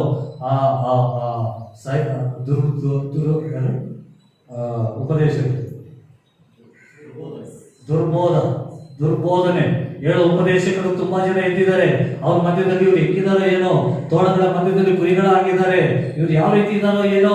ದೇವರೇ, ಅವರನ್ನು ಕಾಪಾಡು, ಅವರನ್ನ ಭದ್ರಪಡಿಸು, ಅವ್ರ ನಂಬಿಕೆ ಬಿದ್ದು ಹೋಗದ ಹಾಗೆ ಅವರನ್ನು ಸ್ಥಿರಪಡಿಸು. ಅವ್ರಿಗೋಸ್ಕರ ಪ್ರೇಯರ್, ಇವ್ರಿಗೋಸ್ಕರ ಪ್ರೇಯರ್, ಅವ್ರಿಗೋಸ್ಕರ.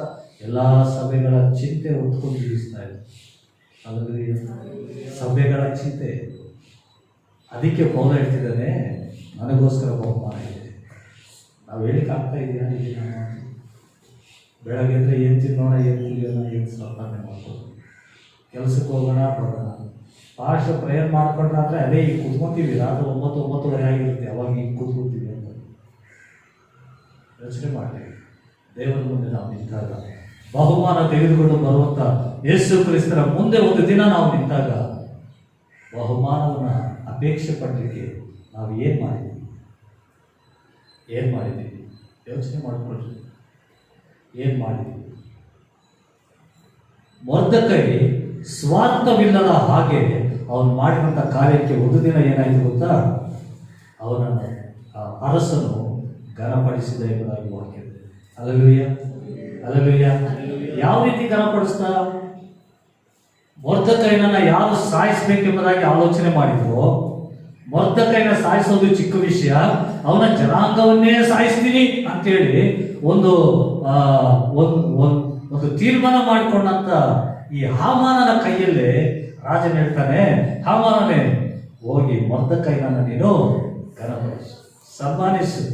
Hallelujah, hallelujah, hallelujah. ಒಬ್ಬ ಅರಸನ ಸನ್ಮಾನ ಮಾಡಬೇಕು ಅಂತ ಅಂದ್ಕೊಂಡ್ರೆ ಯಾರ ಕೈಯಿಂದ ಬೇಕಾದ ಸನ್ಮಾನ ಮಾಡಿಸ್ತಾರೆ. ಮೊರ್ದಕೈ ಮಾಡಿದ ಕೆಲಸಕ್ಕೆ ಹಾಮಾನನಿಂದ ಸನ್ಮಾನ. ಆದರೆ ನಾವು ಮಾಡುವಂಥ ದೇವರ ಕೆಲಸಕ್ಕೆ ಪರಲೋಕ ರಾಜ್ಯದಲ್ಲಿ ದೇವದೂತರಿಂದ ಸನ್ಮಾನ. Hallelujah, hallelujah, hallelujah. ಆ ಸನ್ಮಾನ ಬಹು ಬೆಲೆ ಉಳ್ಳದ್ದು, ಆ ಸನ್ಮಾನ ಮಹಿಮೆ ಉಳ್ಳದ್ದು. ಆ ಸನ್ಮಾನ ಎಲ್ಲರಿಗೂ ಸಿಗುವಂಥದ್ದಲ್ಲ, ಅದೊಂದು ವಿಶೇಷವಾದಂಥ ಸನ್ಮಾನ. ಆ ಸನ್ಮಾನಕ್ಕೆ ನಾವು ಯೋಗ್ಯರ? ಆ ಸನ್ಮಾನಕ್ಕೆ ನಾವು ಅರ್ಹತೆ ಉಳ್ಳವರ? ಯೋಚನೆ ಮಾಡಿ. ನನ್ನನ್ನು ನಾನೇ ಪರೀಕ್ಷೆ ಮಾಡ್ಕೊಳ್ಳಿ, ನಿಮ್ಮನ್ನು ನೀವೇ ಪರೀಕ್ಷೆ ಮಾಡ್ಕೊಳ್ಳಿ. ಯಾವುದಕ್ಕೋಸ್ಕರ ಹೋರಾಟ? ಪೌಲನಾದರೆ ನನ್ನ ಹೋರಾಟ, ದೇವರ ಸೇವೆಯಲ್ಲಿ ನನ್ನ ಹೋರಾಟ ಕಡೆಗಣಿಸಿದ್ದೆ. ಪೌಲನು ತನಗಿರುವಂಥ ಆಸ್ತಿ ಎಲ್ಲವನ್ನು ದೇವರ ಸೇವೆಗಂತ ಇಟ್ಟು ನನ್ನನ್ನು ನಾನೇ ದೇವರ ಸೇವೆಗೆ ಒಪ್ಪಿಸ್ಕೊಡ್ತಾ ಇದ್ದೇನೆ. ಅದಕ್ಕೆ ನನಗೋಸ್ಕರ ಜೀವವೆಂಬ ಜಯಮಾಲೆ ಇದೆ ಅಂತ ಹೇಳ್ತಾನೆ. ನಾನು ಇದೆ, ಭೂಲೋಕದಲ್ಲಿ ಹೇಳ್ತಿದ್ದಾನೆ, ನಾನು ಇದೆ. ನಾವು ಹೇಳಲಿಕ್ಕೆ ಆಗ್ತಾ ಇದೆಯಾ? ದೇವ್ರ ಭಾಗನೇ ದೇವ್ರ ಭಾಗ. ಇನ್ನು ಸ್ಪೆಷಲ್ ಭಾಗ ಏನಿಂತ ಕೊಡ್ತೀವಿ? ನಮ್ಮ ಕಷ್ಟಗಳು ನೋಡ್ಕೊಳ್ಳೋಕ್ಕೆ ನಮ್ಗೆ ಆಯ್ತು. ಯಾವಾಗಲೂ ನಮ್ಮ ಬದುಕೆಲ್ಲ ಹೆಂಗೆ ಅಂದರೆ, ಅಯ್ಯೋ ಕಷ್ಟ ಕಷ್ಟ. ನಮ್ಮ ಬಾಯಲ್ಲಿ ಏನು ಕೊಡ್ತಾ ಇದೆಯೋ ಅವೇ ನಮ್ಮ ಕುಟುಂಬಗಳಲ್ಲಿ ನಡೀತಾ ಇದೆ. ಅವೇ ನಮ್ಮ ಕುಟುಂಬಗಳು ನಡೀತಾ ಇದೆ. ಹಲ್ಲೆಲೂಯ, ಅವೇ ನಮ್ಮ ಜೀವಿತಗಳು ನಡೀತಾ ಇದೆ. ದೇವರಿಗೆ ಸ್ತೋತ್ರ. ಹಲ್ಲೆಲೂಯ. ನಮ್ಮ ಬಾಯಿಂದ ಏನು ಮಾತಾಡ್ತೀವಿ ಅದೇ ನಡೆಯುತ್ತೆ. ನನಗೆ ದೇವರಿದ್ದಾರೆ ಅಂದರೆ ದೇವ್ರು ನಮ್ಮ ಹತ್ರ ನಮ್ಮ ಜೊತೆಲಿದ್ದಾರೆ. ದೇವ್ರು ನೋಡ್ಕೊತಾರೆ ಅಂದರೆ ದೇವರೇ ನೋಡ್ಕೊಳ್ಳೋದು. ನಾನು ನೋಡ್ಕೊತೀನಿ ಅಂದರೆ ದೇವ್ರ ಸೈಡಿಗೆ ಇರ್ತಾರೆ. ನೀನು ನೋಡ್ಕೊ, ಏನು ನೋಡ್ಕೊತೀಯ ನೋಡ್ಕೊ. ಹಲ್ಲೆಲೂಯ. ಪೌಲನು ತನಗಿರುವಂಥದ್ದನ್ನು ಎಲ್ಲವನ್ನು ಸಹ ದೇವರ ಸೇವೆಗೆ ಖರ್ಚು ಮಾಡಿ ನನಗೋಸ್ಕರ ಉನ್ನತವಾದಂಥ ಪದವಿ, ನನಗೋಸ್ಕರ ಮಹಿಮೆ ಉಳ್ಳಂಥ ಕಿರೀಟ, ಜೀವವೆಂಬ ಜಯಮಾಲೆ ನನಗೋಸ್ಕರ ಹೇಳಲ್ಪಟ್ಟಿದೆ. ಆ ಮಾತು ನಾವು ಹೇಳಲಿಕ್ಕೆ ಸಾಧ್ಯ ಇದೆಯಾ? ಇನ್ನೂ ನಮ್ಗೆ ಅವಕಾಶ ಇದೆ. ಹಲ್ಲೆಲೂಯ. ಪ್ರಕಟಣೆ ಗ್ರಂಥದಲ್ಲಿ 27ನೇ ಅಧ್ಯಾಯ 12ನೇ ವಾಕ್ಯದಲ್ಲಿ ಬರೆಯಲ್ಪಟ್ಟಿದೆ, ಇಗೋ ಬೇಗ ಬರುತ್ತೇನೆ, ನಾನು ಬೇಗನೆ ಬರುತ್ತಾ ಇದ್ದೇನೆ. ನಾನು ಪ್ರತಿಯೊಬ್ಬನಿಗೆ ಅವನವನ ನಡತೆಯ ಪ್ರಕಾರ ಕೊಡತಕ್ಕ ಪ್ರತಿಫಲವು ನನ್ನ ಕೈಯಲ್ಲಿದೆ. ಅವನವನ ನಡತೆಗೆ ತಕ್ಕ ಪ್ರತಿಫಲ, ಬಹುಮಾನ ನನ್ನ ಕೈಯಲ್ಲಿದೆ. ಅದನ್ನು ಹೊಂದಿಕೊಳ್ಳುವಂತ ಯೋಗ್ಯರು ಯಾರು? ವರ್ಧಕೈ ಅಂತ ಸ್ವಭಾವ ಇರುವ ವ್ಯಕ್ತಿ. ಹಲ್ಲೆಲೂಯ. ಲೂಕನ ಬರೆದ ಸುವಾರ್ತೆ 7ನೇ ಅಧ್ಯಾಯದಲ್ಲಿ 4ನೇ ವಾಕ್ಯದಲ್ಲಿ ನಾವು ಗಮನಿಸಿದ್ರೆ, ಅಲ್ಲಿ ಶತಾಧಿಪತಿ ವಿಷಯದಲ್ಲಿ ಯಹೂದ್ಯರ ಹಿರಿಯರು ಬಂದು ಯೇಸು ಸ್ವಾಮಿ ಅಂತ ಹೇಳುವಂತಹ ಒಂದು ಮಾತು. ಅವರು ಯೇಸುವಿನ ಬಳಿಗೆ ಬಂದು ನಿನ್ನಿಂದ ಇಂಥ ಉಪಕಾರ ಹೊಂದುವುದಕ್ಕೆ ಅವನು ಯೋಗ್ಯನು. ನಿನ್ನಿಂದ ಇಂಥ ಉಪಕಾರವನ್ನ ಹೊಂದುವುದಕ್ಕೆ ಅವನು ಯೋಗ್ಯನು. ಹಲ್ಲೆಲೂಯ. ಉಪಕಾರ ಹೊಂದಲಿಕ್ಕೆ ತಕ್ಕ ಯೋಗ್ಯತೆ ಶತಾಧಿಪತಿಯಲ್ಲಿದೆ. ದೇವರ ಕೈಯಿಂದ ಬಹುಮಾನವನ್ನ ಹೊಂದುವಂತ ಯೋಗ್ಯತೆ ನಿಮ್ಮ ಹತ್ರ ಇದೆಯಾ? ನನ್ನ ಹತ್ರ ಇದೆಯಾ? ನಮ್ಮ ಆಲೋಚನೆಗಳೆಲ್ಲ ಏನಾಗಿದೆ? ದುಡ್ಡು ಮೇಲ, ಪದವಿಗಳ ಮೇಲ, ಅಧಿಕಾರಗಳ ಮೇಲ, ಸ್ಥಾನಗಳ ಮೇಲ, ಹೊಗಳಿಕೆ ಮೇಲ, ಅತಿಶಯದ ಮೇಲ, ಯಾವುದ್ರ ಮೇಲೆ? ಪೌಲನ ಮನಸ್ಸೆಲ್ಲವೂ ಸಹ ಯಾವ ವಿಧದಲ್ಲಾದರೂ ಜನರನ್ನು ನಾನು ಸಂಪಾದನೆ ಮಾಡಬೇಕು, ಯಾವ ವಿಧದಲ್ಲಾದರೂ ಆತ್ಮಗಳನ್ನು ರಕ್ಷಣೆಗೆ ನಡೆಸಬೇಕು. ಇದು ಪೌಲನ ಚಿಂತೆ.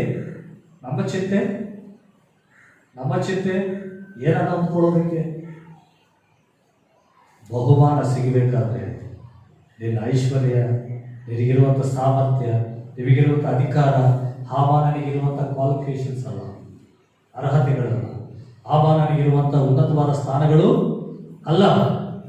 ವರ್ಧಕೈಯಲ್ಲಿರುವಂಥ ನಿಸ್ವಾರ್ಥವಾದ ಸೇವೆ. ಹಲ್ಲೆಲೂಯ. ರಾಜನಿಗಾಗಿ, ಯೇಸು ಕ್ರಿಸ್ತನಿಗಾಗಿ ನೀನು ಮಾಡುವಂಥ ಕೆಲಸ ಯಾವುದೇ ಆಗಿತ್ತು, ಆಲಯದಲ್ಲಾಗಲಿ, ಹೊರಗಡೆ ಆಗಲಿ, ಸೇವೆಗೆ ಸಂಬಂಧಪಟ್ಟಂತೆ ಯಾವುದೇ ಕೆಲಸ ಆಗಿದ್ರು, ನಿಸ್ವಾರ್ಥದಿಂದ ನೀನು ಮಾಡಿದ್ರೆ ಒಂದು ದಿನ ನೀನು ಸಹ ಸನ್ಮಾನಕ್ಕೆ ಯೋಗ್ಯನು. ಹಲ್ಲೆಲೂಯ. ಆ ದಿನದಲ್ಲಿ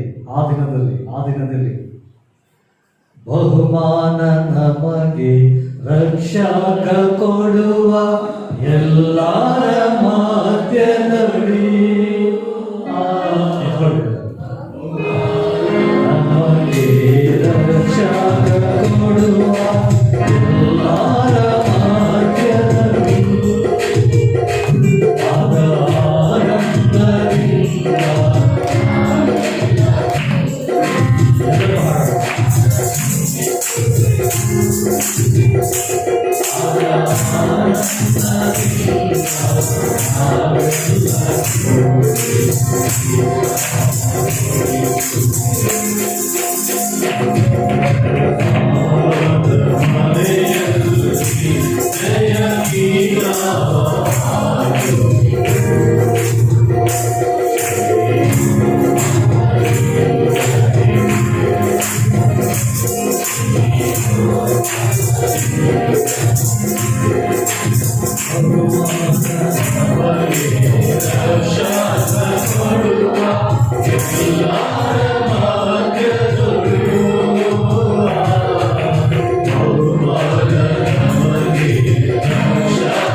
ಹೌದು ಪ್ರಿಯರೇ.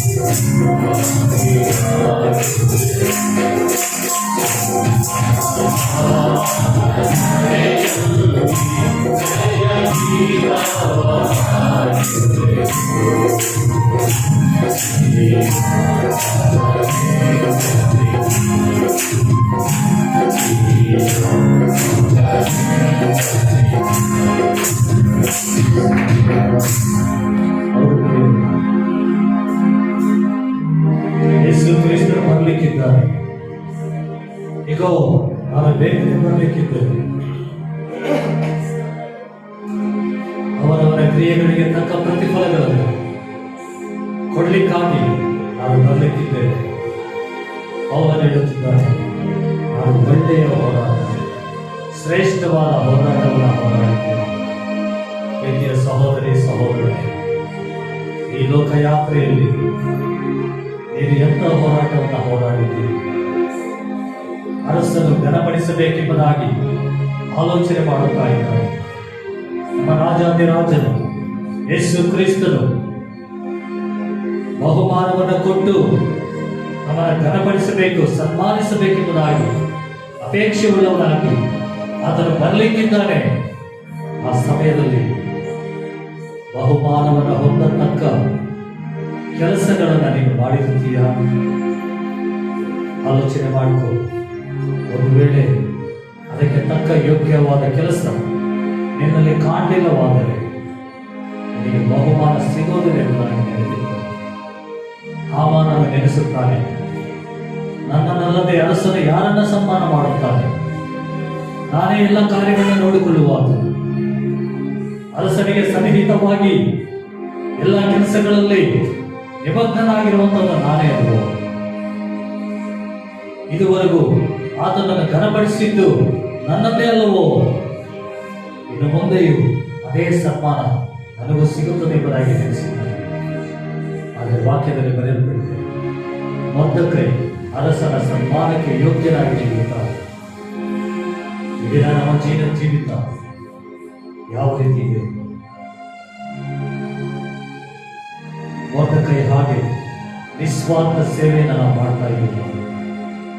ಮೊರ್ದೆಕೈ ಹಾಗೆ ಬಹುಮಾನವನ್ನು ಅಪೇಕ್ಷೆ ಪಡದೆ ತಾನಿರುವಂತಹ ಸ್ಥಾನದಲ್ಲಿ ಇದ್ದು ಅರಸನ ಕ್ಷೇಮಕ್ಕಾಗಿ ದುಡಿಯುವಂತಹ ಸ್ಥಿತಿಯಲ್ಲಿ ನಾವು ಜೀವಿಸ್ತಾ ಇರುವ? ಇಲ್ಲ, ಹಾಮಾನನ ಹಾಗೆ ಸ್ಥಾನಕ್ಕೋಸ್ಕರವಾಗಿ ಅನೇಕ ಕಾರ್ಯಗಳನ್ನ ಮಾಡಲಿಕ್ಕೆ ಮುಂದೆ ನಾವು ನಡೀತಾ ಇದ್ದೀವಿ. ನಾವು ಪರೀಕ್ಷೆ ಮಾಡ್ಕೊಳ್ಳುತ್ತೇವೆ. ಮೊರ್ದೆಕೈ ಹಾಗೆ ನಿಸ್ವಾರ್ಥವುಳ್ಳವರಾಗಿ ರಾಣಿಯಾದಂಥ ಎಸ್ತೇರಳ ಮೂಲಕವಾಗಿ ಅರಸನಿಗೆ ಸಂದೇಶ ತಿಳಿಸಿದ ಪ್ರಕಾರ ಸಭೆಯ ಮೂಲಕವಾಗಿ ನಮ್ಮ ರಾಜಾದಿರಾಜನಾಗಿರುವ ಯೇಸು ಕ್ರಿಸ್ತನ ಕೆಲಸಗಳನ್ನು ಸೇವೆಯನ್ನು ನಾವು ಮಾಡುತ್ತಾ ಒಂದು ದಿನ ಆತನ ಮುಂದೆ ನಾವು ನಿಲ್ಲುವಾಗ ಬಹಳ ನಂಬಿಗಸ್ತನಾದ ಒಳ್ಳೆಯ ಆಳು ನೀನು ಎಂಬುದಾಗಿ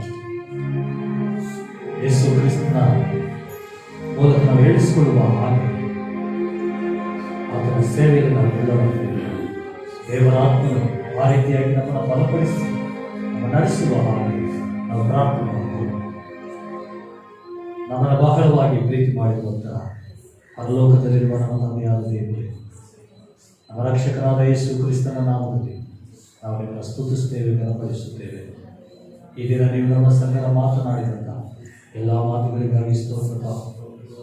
ಅರಸನು ಸನ್ಮಾನಿಸಬೇಕೆಂಬುದಾಗಿ ಬಯಸಿದಂಥ ಮೊರ್ದೆಕೈ ಜೀವಿತದಲ್ಲಿ ಒಂದು ದೊಡ್ಡ ಘನತೆ, ಗೌರವ, ಸನ್ಮಾನವು, ಕಿರೀಟವು, ಅಧಿಕಾರವೂ ಸಿಕ್ಕಿದೆ ಎಂಬುದಾಗಿ ನಿಮ್ಮ ವಾಕ್ಯದಲ್ಲಿ ನಾವು ಗಮನಿಸಿದ್ದೇವೆ. ಹೌದಪ್ಪ, ಮೊರ್ದೆಕೈ ನಿಮ್ಮ ಕ್ಷೇಮಕ್ಕಾಗಿ ದುಡಿದವು.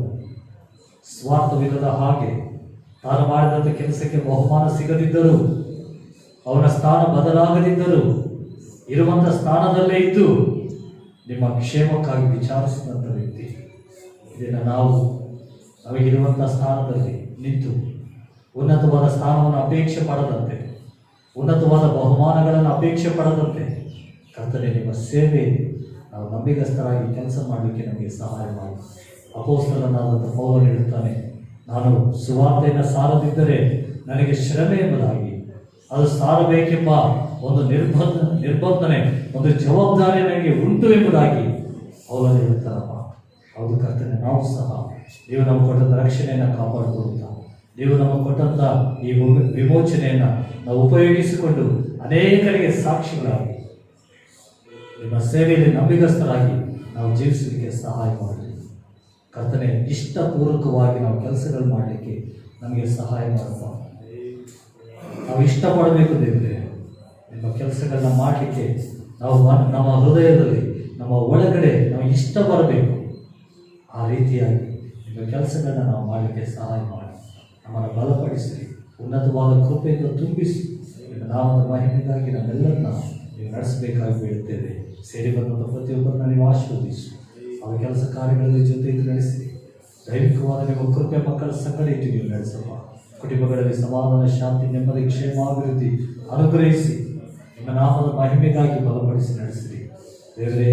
ನಮ್ಮ ಮುಂದೆ ಇಟ್ಟಿರುವಂಥ ಈ ಉನ್ನತವಾದಂಥ ಪದವಿ, ಈ ಮಹಿಮೆಯ ಪದವಿ, ನೀತಿ ಕಿರೀಟವು, ಜೀವವೆಂಬ ಜಯಮಾಲೆಯನ್ನು ನಾವು ನೆನೆಸಿಕೊಳ್ಳುತ್ತಾ ಅಪ್ಪ, ನಮ್ಮ ಜೀವಿತ ಯಾತ್ರೆಯಲ್ಲಿ ಹೆಚ್ಚಾಗಿ ಶ್ರೇಷ್ಠವಾದ ಹೋರಾಟವನ್ನು ಪೌಲನ ಹಾಗೆ ನಾವು ಹೋರಾಡುವಂತೆ, ಅನೇಕ ಆತ್ಮಗಳ ರಕ್ಷಣೆಗಾಗಿ ನಾವು ಪ್ರಯಾಸ ಪಡುವ ಹಾಗೆ ಪ್ರಾರ್ಥನೆ ಮಾಡುವಂತೆ, ಪರಿಶುದ್ಧ ಜೀವಿತವುಳ್ಳವರಾಗಿ ನಂಬಿಕೆಯನ್ನು ಕಾಪಾಡಿಕೊಳ್ಳುವಂಥ ಸ್ಥಿತಿಯಲ್ಲಿ ನಾವು ಜೀವಿಸುತ್ತಾ ನಿಮ್ಮ ಬರೋಣಕ್ಕೆ ಸಿದ್ಧಪಡಲಿಕ್ಕೆ ನಮ್ಮೆಲ್ಲರನ್ನು ಸಿದ್ಧಪಡಿಸಬೇಕಾಗಿ ಹೇಳ್ತೇವೆ. ಎಲ್ಲರನ್ನು ನೀವು ಆಶೀರ್ವದಿಸಿ ಕೃಪೆಯಿಂದ ನಡೆಸಿ. ಇವೆಲ್ಲ ವಿಷಯಗಳನ್ನ ನಾವೆಲ್ಲರನ್ನು ನಿಮ್ಮ ಕರದಲ್ಲಿ ಒಪ್ಪಿಸ್ತೇವೆ. ತಿರುಗಿ ಮತ್ತೊಂದು ದಿನ ಈ ರೀತಿಯಾಗಿ ನಾವು ಸೇರುವವರೆಗೂ ನಿಮ್ಮ ಕೃಪೆ, ನಿಮ್ಮ ಕಾಯುವಿಕೆ, ನಿಮ್ಮ ಆಶೀರ್ವಾದ, ಭದ್ರತೆ ನಮ್ಮೆಲ್ಲರಿಗೂ ಅನುಗ್ರಹಿಸಿ ನೀವು ನಡೆಸಬೇಕಾಗಿ ಈ ವಾರದಲ್ಲಿ ನಡೆಯುವಂಥ ಎಲ್ಲ ಕಾರ್ಯಕ್ರಮಗಳಿಗಾಗಿ, ಡಿಸ್ಟಿಕ್ ಕಾರ್ಯಕ್ರಮಗಳಿಗಾಗಿ, ಪ್ರೇಯರ್ಗಾಗಿ ನಿಮಗೆ ಸ್ತೋತ್ರಪ್ಪ ದೇವರೇ. ನಿಮ್ಮ ಸೇವೆ ವಿಷಯದಲ್ಲಿ ನಮಗೆ ನಾವೇ ಸಮರ್ಪಿಸಿಕೊಳ್ಳುತ್ತಾ, ಅನೇಕ ಸ್ಥಳಗಳನ್ನು ಸಂಧಿಸುತ್ತಾ, ಸೇವೆಗಾಗಿ ಉಪಯೋಗ ಪಡಲಿಕ್ಕೆ, ಅನೇಕ ಆತ್ಮಗಳನ್ನ ಬಲಪಡಿಸಲಿಕ್ಕೆ, ನೂತನ ಆತ್ಮಗಳ ರಕ್ಷಣೆಗೆ ನಡೆಸಲಿಕ್ಕೆ ನಮ್ಮನ್ನು ಉಪಯೋಗಿಸಿ ಬಲಪಡಿಸಿ ನಡೆಸಿರಿ. ನೀವೇ ಮಹಿಮೆ ಕೊಡ್ರಿ. ಇವೆಲ್ಲ ವಿಷಯಗಳನ್ನ ನಮ್ಮೆಲ್ಲರನ್ನು ನಿಮ್ಮ ಕರಗಳಲ್ಲಿ ಒಪ್ಪಿಸ್ತೇವೆ. ಪ್ರಾರ್ಥನೆ ಕೇಳಲಿಕ್ಕಾಗಿ ಸ್ತೋತ್ರ. ಯೇಸು ಕ್ರಿಸ್ತನ ನಾಮದಲ್ಲಿ ಬೇಡಿ ಹೊಂದಿದೆ.